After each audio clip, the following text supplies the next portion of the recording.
as if she had been some noxious insect. "Where am I?" I exclaimed. "You are with the children of Isis," she replied. What she meant I did not know, and do not to this hour. "You are in the hands of the great goddess, of the mother of men." "How did I come here?" "By the loving kindness of the Great Mother." I do not, of course, pretend to give you the exact text of her words, but they were to that effect.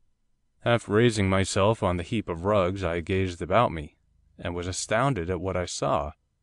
The place in which I was, though the reverse of lofty, was of considerable size.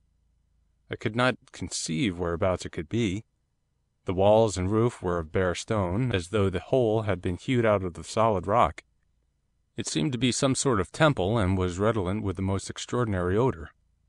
An altar stood about the centre, fashioned out of a single block of stone. On it a fire burned with a faint blue flame. The fumes which rose from it were, no doubt, chiefly responsible for the prevailing perfumes. Behind it was a huge bronze figure, more than life size. It was in a sitting posture, and represented a woman. Although it resembled no portrayal of her I have seen either before or since, I came afterwards to understand it was meant for Isis. On the idol's brow was poised a beetle. That the creature was alive seemed clear, for, as I looked at it, it opened and shut its wings. If the one on the forehead of the goddess was the only live beetle which the place contained, it was not the only representation. It was modelled in the solid stone of the roof, and depicted in flaming colours on hangings which here and there were hung against the walls. Wherever the eye turned it rested on a scarab. The effect was bewildering. It was as though one saw things through the distorted glamour of a nightmare. I asked myself if I were not still dreaming, if my appearance of consciousness were not after all a mere delusion, if I had really regained my senses.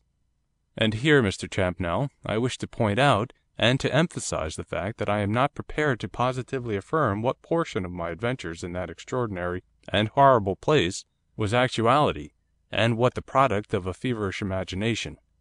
Had I been persuaded that all I thought I saw I really did see, I should have opened my lips long ago, let the consequences to myself have been what they might.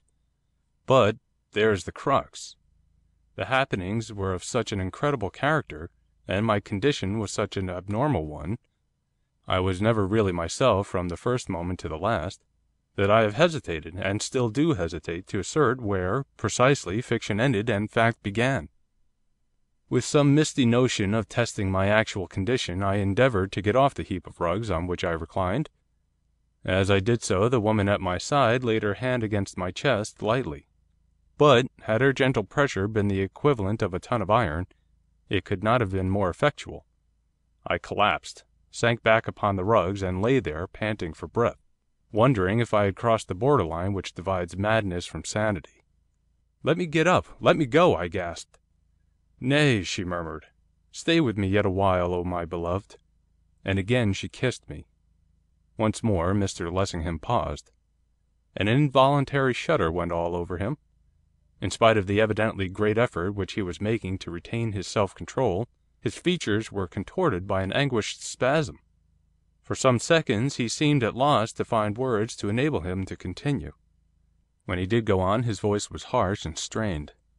"I am altogether incapable of even hinting to you the nauseous nature that woman's kisses.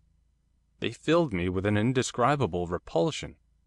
I look back at them with a feeling of physical, mental, and moral horror, across an interval of 20 years.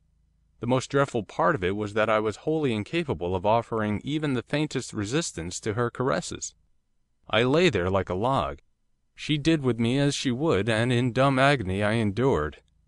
He took his handkerchief from his pocket, and, although the day was cool, with it he wiped the perspiration from his brow.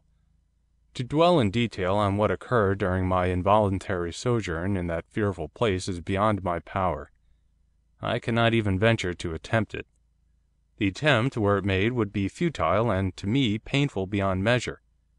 I seem to have seen all that happened as in a glass darkly, with about it all an element of unreality.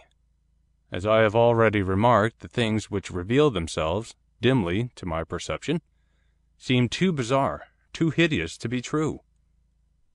It was only afterwards, when I was in a position to compare dates, that I was enabled to determine what had been the length of my imprisonment. It appears that I was in that horrible den more than 2 months, 2 unspeakable months, and the whole time there were comings and goings, a phantasmagoric array of eerie figures continually passed to and fro before my hazy eyes. What I judged to have been religious services took place, in which the altar, the bronze image, and the beetle on its brow figure largely. Not only were they conducted with a bewildering confusion of mysterious rites, but, if my memory is in the least degree trustworthy, they were orgies of nameless horrors. I seem to have seen things take place at them at the mere thought of which the brain reels and trembles. Indeed, it is in connection with the cult of the obscene deity to whom these wretched creatures paid their scandalous vows that my most awful memories seem to have been associated. It may have been, I hope it was, a mirage born of my half-delirious state, but it seemed to me that they offered human sacrifices. When Mr Lessingham said this, I pricked up my ears. For reasons of my own, which will immediately transpire, I had been wondering if he would make any reference to a human sacrifice. He noted my display of interest, but misapprehended the cause. I see you start. I do not wonder, but I repeat that, unless I was the victim of some extraordinary species of double sight, in which case the whole business would resolve itself into the fabric of a dream, and I should indeed thank God, I saw, on more than one occasion, a human sacrifice offered on that stone altar, presumably to the grim image which looked down on it.